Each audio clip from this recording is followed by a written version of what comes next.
Hello everyone and welcome to another high-elo game of Age of Empires. Today we took the midnight train to Arabia so that we can watch Vinchester playing as the blue Chinese take on Sebastian playing as the yellow Malay.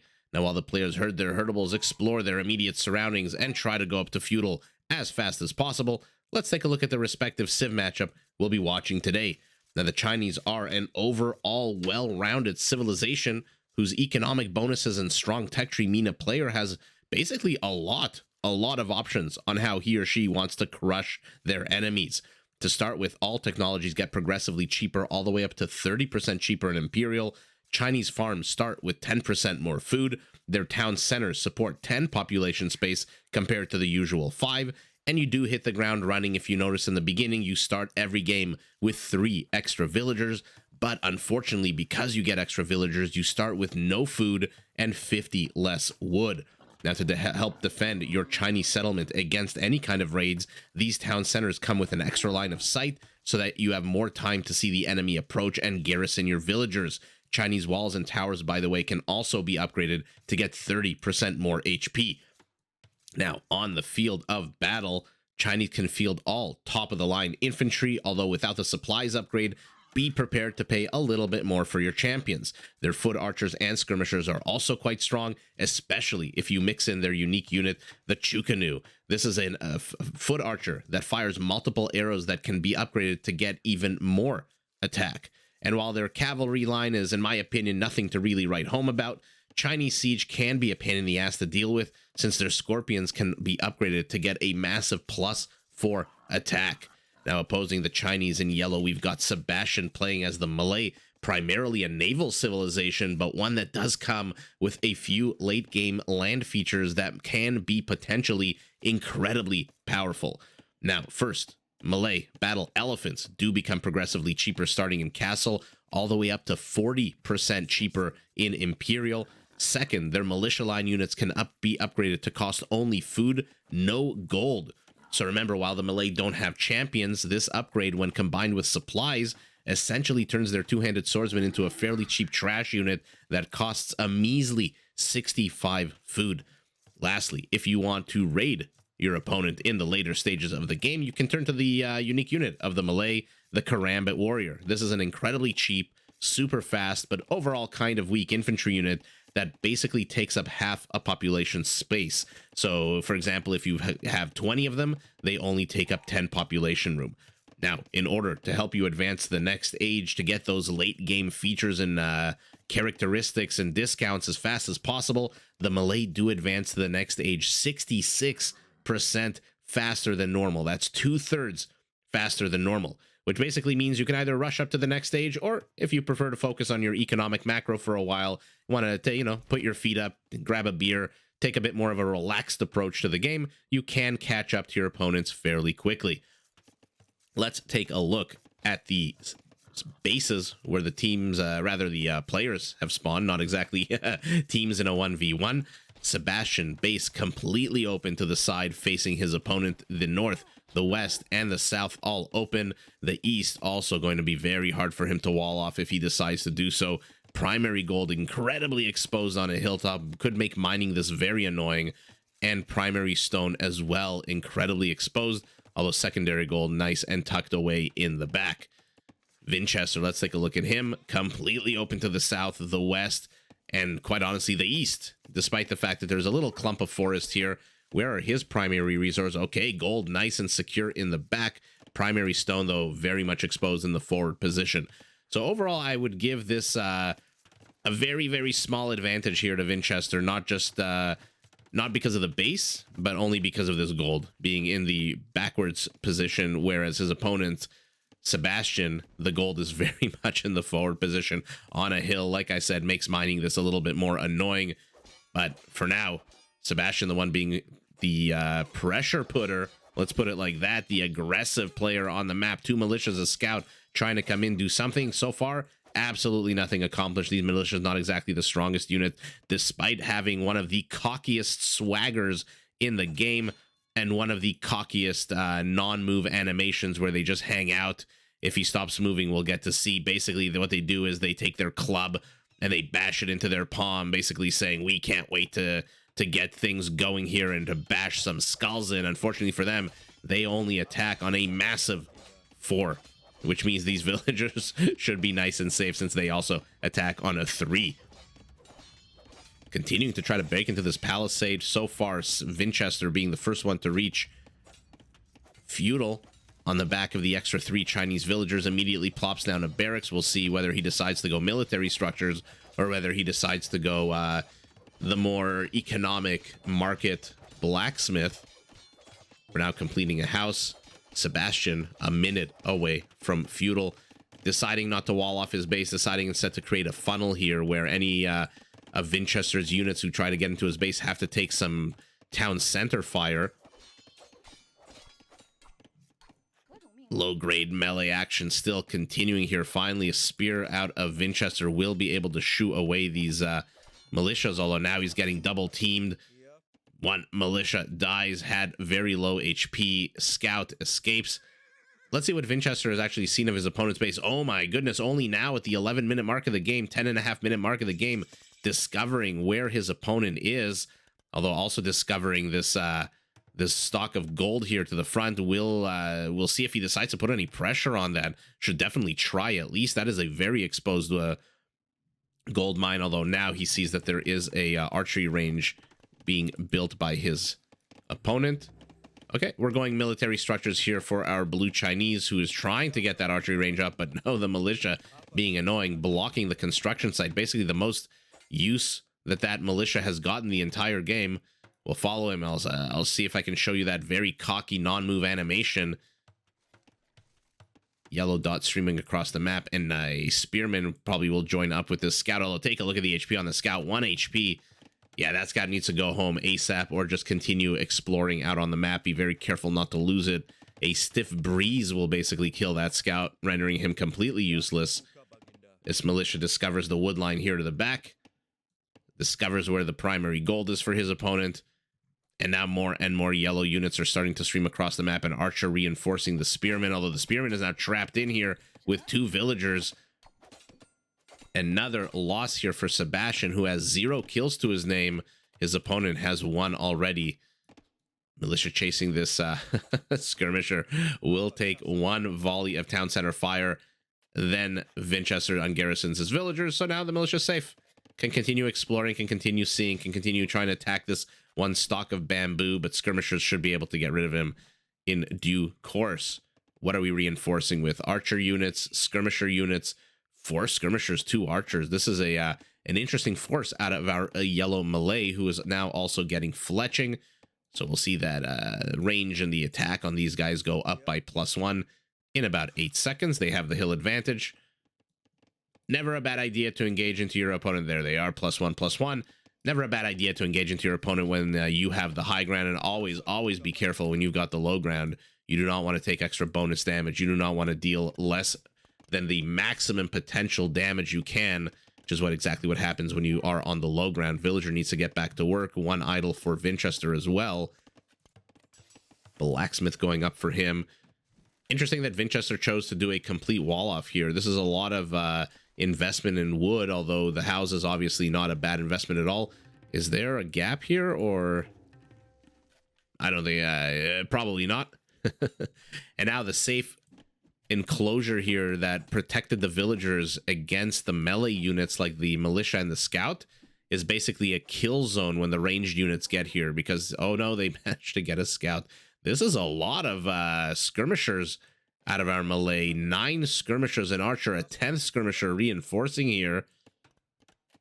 Let's see what he can do. What kind of damage? We've got skirmisher on skirmisher violence here. Upgrades +1 attack. +1 attack. Identical upgrades on both of these. So now it's a numbers game.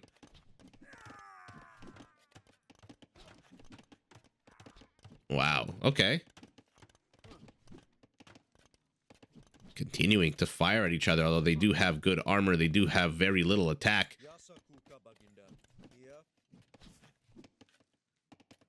More and more yellow dots streaming across the map. Sebastian is committing heavily into this feudal age army. At the same time, he's starting to bank 300 food, 6 villagers on gold. I wonder if he's trying to just build up a big old army so that once he hits Castle Age, he can upgrade these to crossbows and elite skirmishers. Although right as I say that, immediately blows all of his food. Although scout cavalry could be potentially dangerous here. How many are regular archers? Nah, 4 archers should be enough to handle a few scout cavalry. 2 more archers reinforcing.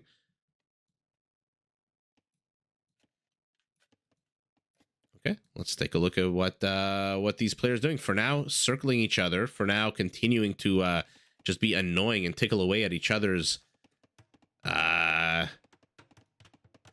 guess, villagers or infantry.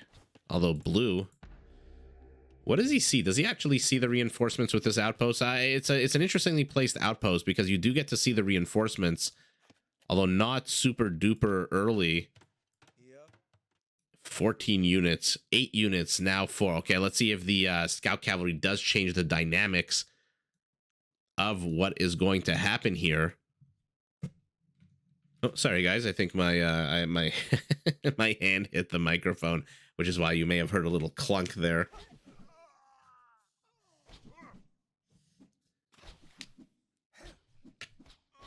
Two kills. Okay, scouts moving forward have to be careful, though. Like I said, the archers could potentially wipe these scouts off the face of the earth. 1 scout down, but more and more yellow archers are falling. More and more yellow skirmishers are dying. Blue looks like he's going to take this handily. Beautiful mixture of the scout cav into the fray here. Any upgrades on them? Yes, 1 defensive upgrade. So they are at +1 armor, which significantly helped them against this archer force here. Although Sebastian, our yellow Malay, still maintaining the military lead. He's got a bunch of archers at home, 10 of them, 12 in total. In a minute and a half, he will be in castle. Like I said, I was wondering if he was just trying to get this army up and running to the point where once he hits castle, he'll eventually, you know, start having 30 army supply of archers. But then he went and lost basically his entire army, and now he's going to move north, but he's going to see the scout. The scout will see the archers. Both players not really caring about that. Blue knows he can't engage. Yellow knows he can't catch up. So why the hell engage or try to engage at all? Blue, we'll see what kind of pressure he can do. What does he have here? 6 semi-healthy skirmishers and 2 almost kind of maybe full health scouts. At the same time, this scout patrolling to the south, still alive with his 1 HP. Archers now moving south. I wonder to catch reinforcements. And let's see, he's hit castle. Let's take a look at the top right of our screen. Usually bodkin and crossbow upgrade going up for them. He sold stone for gold. Why does he need gold? Because... Sorry, I was trying to make it very dramatic by clicking on the icon, but where the hell's the stable? Because there's an elephant about to come out of this stable, that's why. Sorry guys, I tried to make it dramatic. I tried to click battle elephant here at the top right, but for some reason it absolutely would not take me to that part of the map. In any event, in 1 second, these are going to be crossbows, and now blue is under attack to the north. These lumberjacks have to retreat. He does not have a lot of wood lines that he can lumberjack from, by the way. This one also very exposed. This one even more exposed. So Vinchester would do well to try to deal with this aggression. Does see the elephant. Although remember, elephants moving at not exactly the fastest pace in the game. Otherwise, it would just be way too unfair. We had this discussion on one of my lives a few days ago, or maybe it was a week ago. I don't remember exactly when, but somebody proposed the idea. One of my awesome fans, awesome viewers, said, "Why don't we make the elephants move faster? You know, have their speed match the speed of infantry. It's not that far behind, but it's far enough behind to make them kind of susceptible to, you know, the usual counters, the monks, etc." Let me know what you think. An interesting idea, but perhaps one of the reasons why elephants are so powerful and rare is because they're so slow. I mean, otherwise you'll have a paladin in essence with a with even more HP. Although a paladin that moves a little bit slower. Imagine this did move as fast as the spearman here, 0.85 to 1. Maybe elephants would return to the meta, or maybe they would just be way too powerful. I leave it up to you. More and more crossbows. 27 crossbows from our Malay. No defensive upgrades whatsoever, which tells us he wants to be on the offensive. He wants to be the one sniping units, entering the minimum range here of these skirmishers. Absolute fantastic play here by Sebastian, who now has two pretty decent-sized armies to the south with 15 crossbows and an Oliphant. To the north, 10 crossbows have evicted the wood line here. More and more wood duel. Let's see if he's actually seen this wood line. Yes, he has. Remember, the militias saw that, so not too sure why he's retreating with this one elephant. Where are you going, villager? Let's see what that villager is for moving forward. What is blue doing to respond here? Blue also in castle, getting husbandry, or rather bloodline, sorry, getting chain barding armor. So he is going cavalry. He's got 2 knights on the field. Where are they? They are gathering for the approaching conflict, the approaching combat. They are mixed in, however, with a few scout cav that are just super duper weak. Yellow going to take this fight handily, but not before losing a few units. Where is his elephant? Okay, elephant just hanging out here in the north. 72 HP. Would probably do better to send that elephant home or bring forward a monk or do something. In any event, let's see how this battle shapes up. Blue being very distracted by structures and a villager taking a lot of crossbow fire, more than I think he probably should have. But he does save his own base from a potential siege workshop. Not that yellow can't just send another villager. Doesn't really look like he is, but for now, blue safe. Okay, never mind. Yellow deciding to delete that siege workshop, does not want to send a villager forward. Now he's got 6 crossbow, annoying the hell out of him and his base.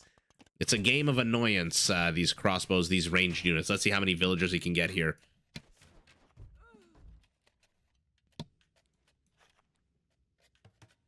Okay. 12 total kills. No upgrades on the elephant, still stuck at 72 HP. 4 kills for these guys, but they are, for some bizarre reason, on move command. 1 goes down, second one goes down. 2 kills apiece, 3 kills apiece. 4 kills apiece. 5 kills apiece. Okay, so yellow won that out by 1 extra kill. But take a look at the HP on these crossbows. 367 out of 490. He's down 130, 140 HP, which means these full health knights, with the exception of this one scout who, yeah, still has 6 HP, should be able to do some good amount of damage against these crossbows. No, not afresh, the same elephant as before. Mangonel being built, going up to 24 crossbows. Let's take a look at civilian population while the players disengage for a moment. 1, 2, a third town center going up for our yellow Malay, who is 20 villagers ahead. 20 villagers ahead than Vinchester. Vinchester finally getting a second town center. Should start catching up in villager count. If he... Sorry, guys, I had to mute the mic because I was sneezing. I was saying Vinchester, if he wants to catch up, he can definitely start doing so on the back of 2 town centers. Well, this one doesn't look like it's producing anything at the moment. Not a bad location. Gets the stone, gets the wood. Lots of area for farming here. But continuing to be annoying. You gotta love these ranged units.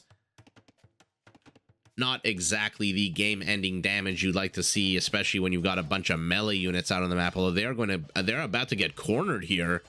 Yellow not knowing exactly how to engage. Should I leave a few units behind? Should I go forward in a ball? Should I do a square? Should I do a what formation, and where should I go? But these knights are in absolute trouble. They're going to try to run by these crossbows. Decide we cannot, and they all die. Didn't take a single crossbow with them. But to the north, crossbow skirmishers trying to attack a very inoffensive house, trying to bust in. Not sure this is a right move or even efficient use of your units. Blue thinking he caught out 10 crossbows instead, having to deal with 34 crossbows for our yellow Malay, whose base is now under attack from multiple angles. Although the angle to the north, not exactly... Oh, he wasn't attacking the house. I guess he was attacking... There was a palisade between here, but immediately takes a mangonel shot to the face, loses a crossbow, and retreats. All of a sudden, the HP is at half, and that one mangonel, hero mangonel, shooing away all the aggression to the north. And now a house will actually, although yeah, it should be closed off here. and blue has to retreat. There's no point in taking damage to these melee units with your opponent's ranged units. Let's take a look at villager count. Oh man, now he's 27, 26 villagers ahead is our yellow Malay. He is spiraling out of control here. Vinchester struggling to catch up, although he's only building one more villager at a time. Third town center finally going up for him. Yeah, and this is a problem. You see the gold. There's a bunch of... Maybe he could fit a town center into the top part of this hill. In any event, mangonels, crossbows, 39 crossbows going up to 43. And take a look at how fast, 66% faster going up to the next stage. We'll keep that counter. Should be what? About a minute and a half in-game. Although Sebastian mixing in more and more mangonels, I'm not too sure I like that idea. Especially since you see that your opponent is going melee, going knights. 18 knights. Thumb ring for both players, going to finish at roughly the same time. Getting Viper walled in here is blue. He's going to take a bunch of damage to these knights. Does not have the full contingent here. There's 7 knights somewhere else on the map. They are slowly streaming in, trying to get these structures. What are the upgrades on these guys? +2/+2. Fantastic upgrades. Okay, and now we've got a bit of a tango here between the players. Yellow wanting to get those mangonels involved so that they can get a few juicy shots off at something. Either, either these crossbow / skirmishers or these quicker moving knights. 12 of them here. 13th warrior joining the fight, but we've now got our first castle up. A response castle going up defensively for Vinchester. Oh, these knights are in trouble. Why are you attacking the castle? Loses 3 knights. And now might lose even more if... No, never mind. The targeting is not as good as I thought it was. Does anyone have monks out? Is anyone trying to collect these relics? No, we're sitting at 0/0 relics apiece. 2 crossbows coming in. They're going to be so annoying. It's so annoying when you're trying to micro your military, trying to bust out and basically kill your opponent. And then these small little clumps of unit come in and they just annoy the hell out of you. Knights circling to the south, removing themselves completely from the theater of war. Imperial is reached by Sebastian. Arbalest upgrade immediately. 46 Arbalests with +3/+1. Chemistry's about to finish as well. He feels confident enough, finally starting to get hand cart. Guard tower upgrade. Imperial for our blue Chinese. He knows static defense is necessary here. He does not have enough army or even the type of army to engage into this. Crossbows and early castle age knights are not going to do well against arbalests with what, 8 range? Ugh, 8 range and soon to be an increased attack.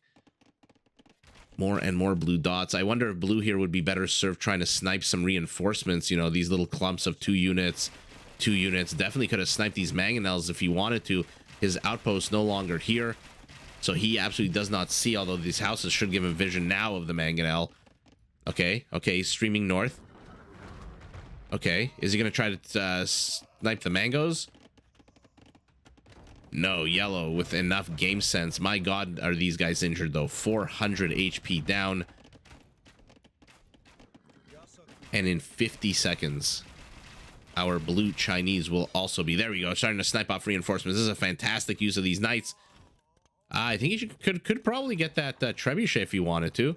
Although he'd probably end up losing 6 or 7 knights in the process. How is he planning on responding to this force of Malay arbalests? 3 trebs on the menu for yellow. In 8 seconds, blue will also be an Imperial. Definitely has to keep this castle up. Definitely has to keep defending it, repairing it. So that he can get his own treb any second now. Okay. Never mind. He's balancing his economy, also trying to strengthen his archer units. Remember, with the Chinese upgrade called rocketry, their Chukanus... I mean, there's no Chukanus right now, but the Chukanus can get extra +2 attack. For now, though, just basic bracer, basic chemistry, making these skirmishers as strong as they possibly can as they try to take on what is now 25 arbalests. A good chunk of them have basically broken off here. Is he making trebuchets? Yes, he is. He does have the high ground, so his treb should be harder hitting. Okay, barding armor for his 11 knights. These two guys are still here, being so annoying. And let's see, a Treb on Treb violence here. Let's see who wins this.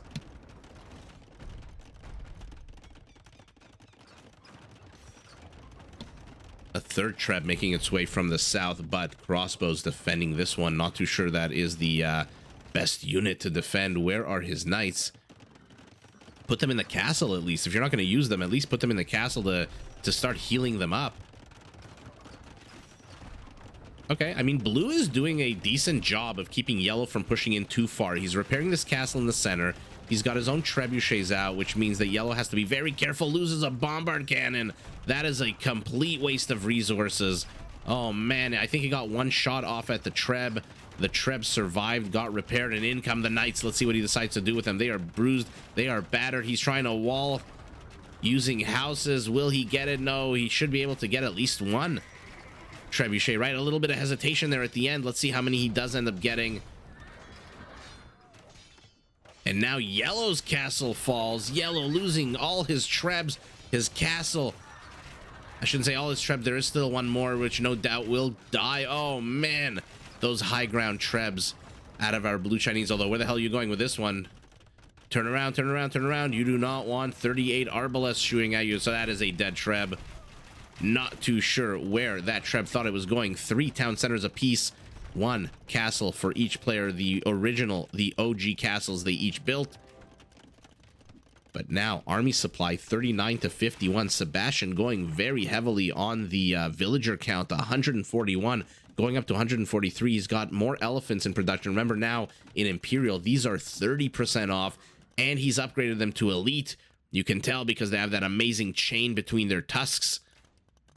Oh my god, look at that. What an absolute beautiful unit.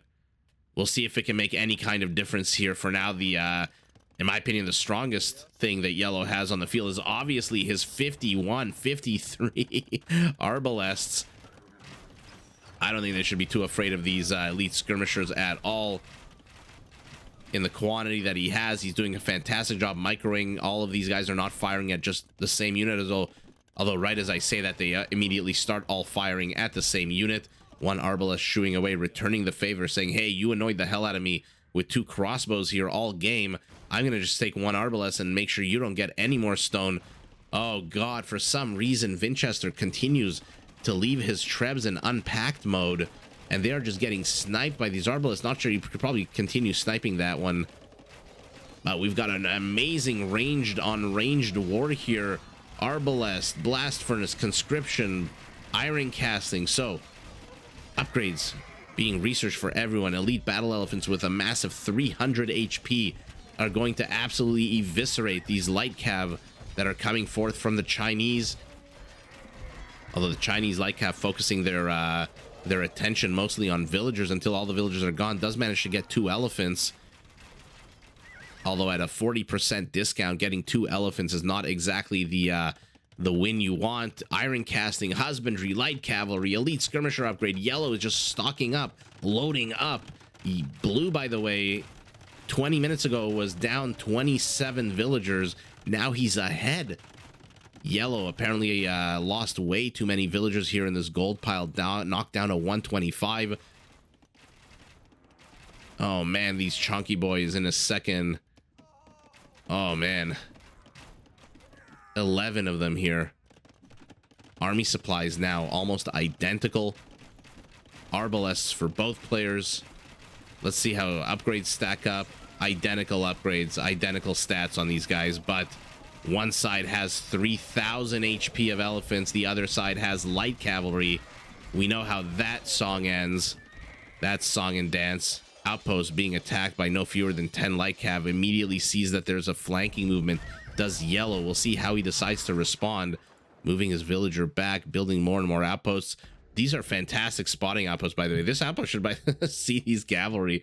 Oh man, blue trying to surprise Yellow, unable to do so because of these amazing outposts. The problem for Yellow is he lost his Trebs. He's got 1 bombard cannon that's slowly shelling away at these Trebs. Should get the Treb before maybe dying himself. Yes, he dies himself. I did not think that ball would hit, but now he's losing elephants. He's down to 1 elephant. Where the hell did he lose all of these? Engaging into a castle zone with a, okay, never mind. I was going to say a castle full of units, but they're full of, oh man, Sebastian. He had the stronger army, but look at this. This is 17 dead villagers right now.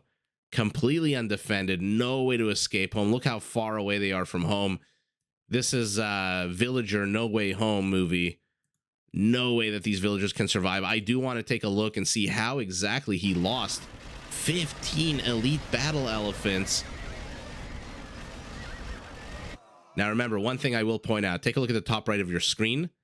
Malay. Very infamous for missing chain barding armor, missing plate barding armor. So this is the most armor these elephants are going to get. You know, there's a trade-off in everything in Age of Empires. When you build, when you get elephants that are 40% cheaper, that's 40% cheaper is crazy discount. You know there's going to be some kind of drawback that comes with that. And that drawback apparently is the lack of armor. Let's see. So he's got 10 elephants engaging into a castle. Skirmishers aren't going to do anything. Arbalests are leading the elephants on a merry little chase as the ones to the north engage with light cav. But literally 30 seconds into the battle, he's lost 2 of his elephants. He's down 1,200 HP. Remember, they were at above 3,000 a second ago. And now again, these Arbalests doing a hit and run. Hit and run, hit and run. Wish he had murder holes. He would probably have killed these elephants much quicker. Okay, let's see. Another 30 seconds. He's down to 7 elephants with 1,100 HP. So now 700 HP down even more. Oh, man. And now just the Chukanus are out. Oh, man. Remember, they fire multiple arrows. The basic, these aren't elite, right? Yeah, also 3 arrows. And now all the elephants are dead. And despite the fact that yellow had advance warning of these blue light cav units, I'm shocked that he didn't retreat with these villagers, right? Because remember, not only did they attack this outpost, they also attacked this one. So yellow had a long time while these 2 outposts were attacked. He had a lot of advance notice. He could have withdrawn these guys. He could have walled them in. He could have done something with them. Not a lot of resources, no gold at all.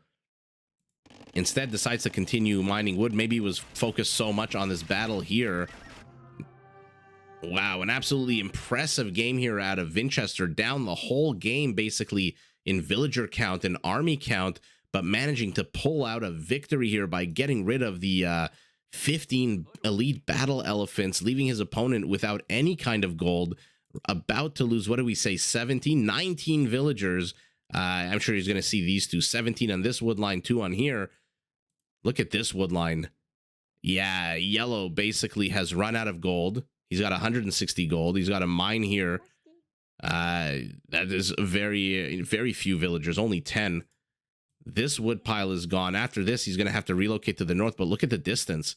Look how much his villagers are going to have to walk to either the one to the north or the one to the west. And the one to the west has now been rendered basically uninhabitable. This is like those movies where, like Cloverfield, where you're underground and you're saying, no, the land to the west has been jeopardized. There's been a nuclear war and it's unsafe. Don't leave the silo. Don't ever exit. And he exits, and man, 10 light cav from our blue Chinese greet him, attacking on an 11, and will absolutely decimate. He will go down to 100 villagers, no gold, no wood. His army gone, his strongest unit gone. And now blue is moving forward with how many trebs? 1 treb. Although I'm sure, look at his resources. With these resources, he for sure can build another one. Good for yellow for putting out these outposts, but not really making the good use of them. You know, when you saw the light cav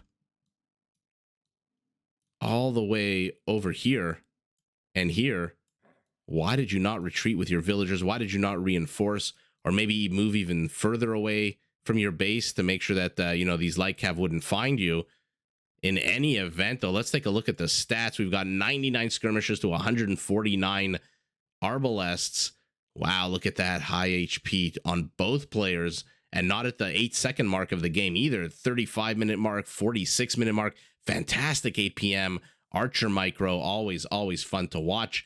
No relics for any player, and our Malay, take a look, 6,000 more food, wood rather, basically identical food, a little bit more gold and a little bit less stone. So the loss of those elephants really absolutely demolished him. Kill count also fairly identical, 236 to 213 of those villager kills, also basically identical, although Vinchester is definitely going to get another 19 over here. So Sebastian, realizing he's out of gold, realizing he lost his strongest unit here to the front to this castle fire, which has 17 kills, realizing he's basically has nowhere else to lumberjack once these, my God, 40 villagers lumberjacking 1776, no, maybe a little bit more. Ooh. No, 1776 plus some bamboo.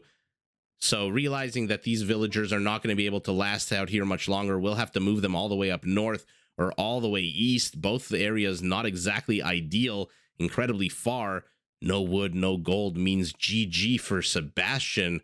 Vinchester holding tight, making sure that these huge clumps of arbalests didn't get any damage done, or at least minimizing the damage. Camel Riders now out, 3 in production. Chucanoos.